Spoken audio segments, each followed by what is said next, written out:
Everybody knows Abraham Lincoln. His face is on both the penny and the $5 bill, not to mention Mount Rushmore. He freed the slaves, wore a tall hat, and was assassinated. But it turns out there's a lot more to the 16th president than the results of a quick Google search might show. Here's a look at the untold truth of Abraham Lincoln. Long before he was commander-in-chief, Lincoln got first-hand military experience in 1832 during the short-lived Black Hawk War. One of 1,500 men summoned by the Illinois militia to fight the Native American chief Black Hawk, the 23-year-old Lincoln never saw combat but was considered a good soldier and was elected captain of his company. That decision ended up saving a man's life. When a Native American man entered camp looking for food, Lincoln's men wanted to shoot him as a spy, but Lincoln wouldn't allow it, vowing to fight any man who tried. Nobody was willing to test Lincoln's renowned strength, and the man was spared. Lincoln held quite a few jobs over the course of his life. He was a lawyer, a boatman, a surveyor, a post office clerk, and long before moving into the Oval Office, Lincoln ran his very own bar. Yep, in 1833, he and his militia buddy William F. Barry opened what was then called a grocery, which was a store that also had a tavern license so people could buy and drink alcohol on the premises. Unfortunately, Barry ended up drinking most of the profits and skipped town, leaving Lincoln to pay off their debts alone.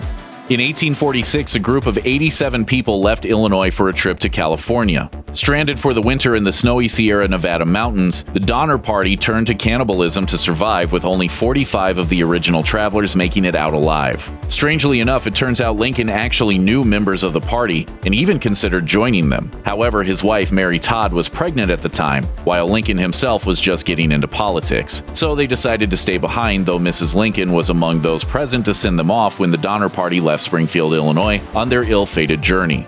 Crazy.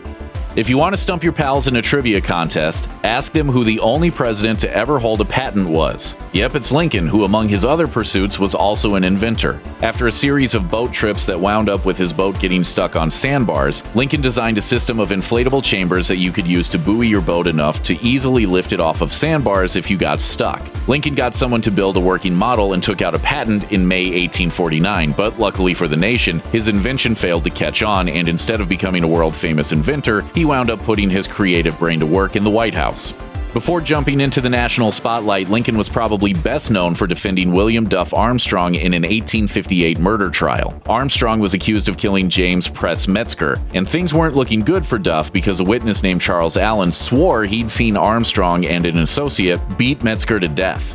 Lincoln pointed out, however, that Allen's eyewitness testimony had a fatal flaw. The murder had taken place at 11 p.m., but Allen said the moon was big and bright enough for him to have seen every detail of the murder, even from his vantage point 150 feet away. Lincoln shot this down by providing the court with several copies of a farmer's almanac showing that at 11 o'clock on the night in question, the moon was only in its first quarter and would have been on the horizon, not overhead. So there was no way Allen could have seen what he claimed.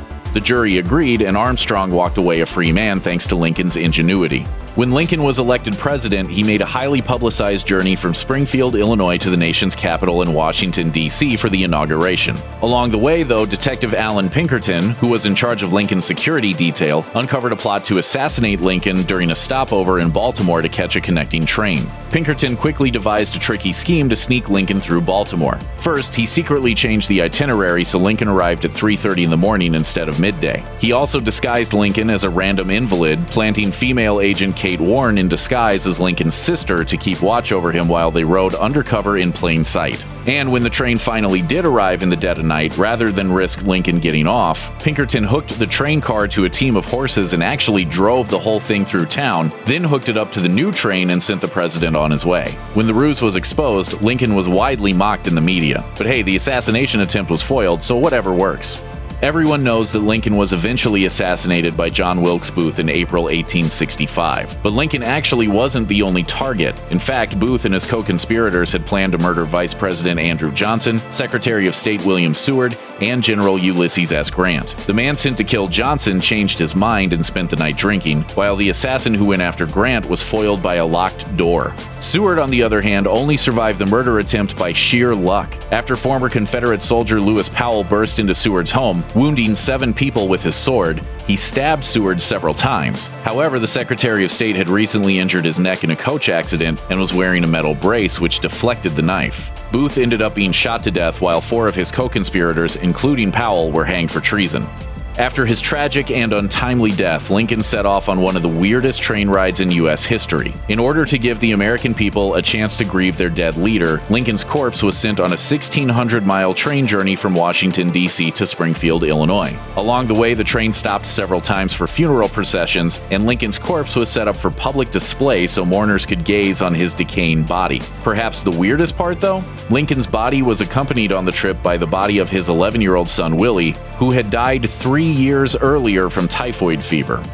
After Lincoln's ghoulish goodbye tour, the president was laid to rest at the Oak Ridge Cemetery in Springfield, Illinois, inside a mausoleum guarded by a simple padlock. In 1876, a Chicago gangster named Big Jim Kennelly came up with a truly crazy idea. He would kidnap the president's corpse and hold it for ransom. He hoped to get a cool $200,000 plus the release of his pal Benjamin Boyd from prison. Kennelly sent a couple of his goons to steal the body, but they made the mistake of bringing a buddy of theirs who also happened to be a Secret Service informer. He tipped off the feds, and after the corpse snapping attempt was foiled, the whole gang was rounded up and arrested. In order to protect the president's body from further shenanigans, he was reburied in a secret location. In 1901, though, they finally laid him to rest back inside the tomb that bears his name alongside his wife and 3 of his sons.